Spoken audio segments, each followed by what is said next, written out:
Okay, here we are. Last video, if you watched it, we're looking at the modeling of how to divide fractions with uncommon denominators. This one, we're going to look at the algorithm and why the algorithm matches up to the model. Okay, so I'm going to use different numbers, but the concept is still the same. The process is still the same. The idea is still the same. So for this one, let's look at the number 2/5. So I have 2/5. I'm going to split it up into groups of 2/3. Okay. Now, if you remember before, my denominators, those are my counters.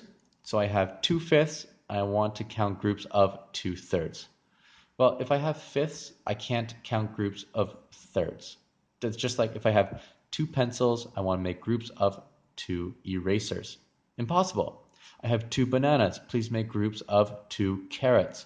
Impossible. I don't have any carrots to make groups of. So what can we do? We can use our equivalent fractions to make common denominators.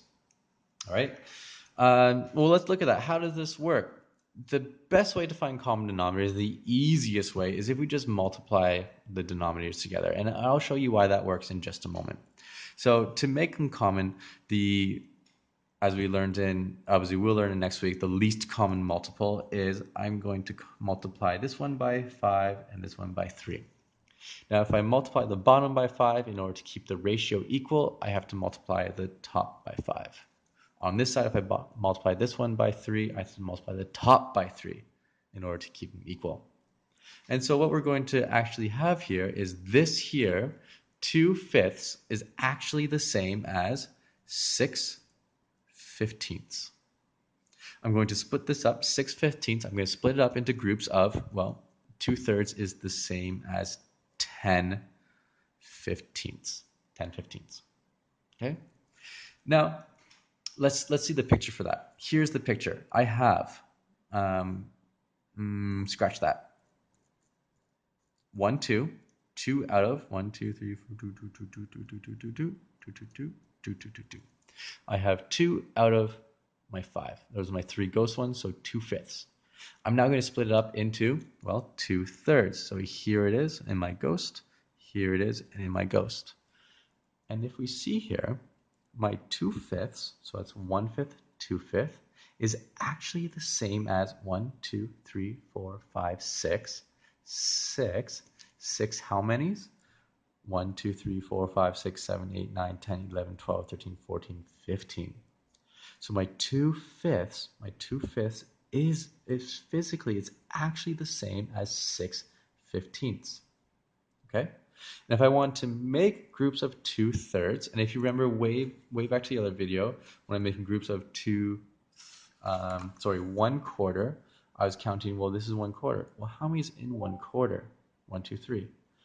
I don't actually have to move things. I know that there's 3 bits in 1/4, so I can just make groups of 3 like this. 1, 2, 3. I'm going to do the same thing over here.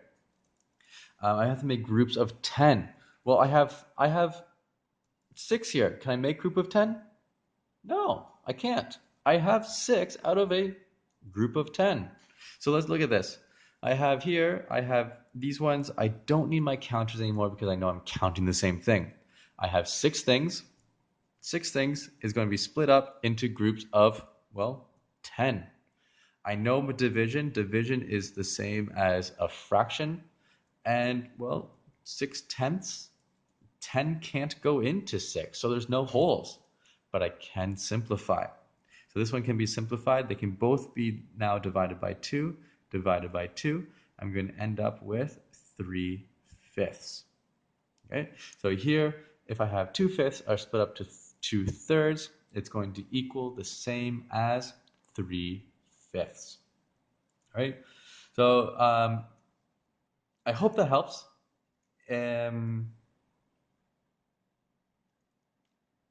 Yeah, sorry.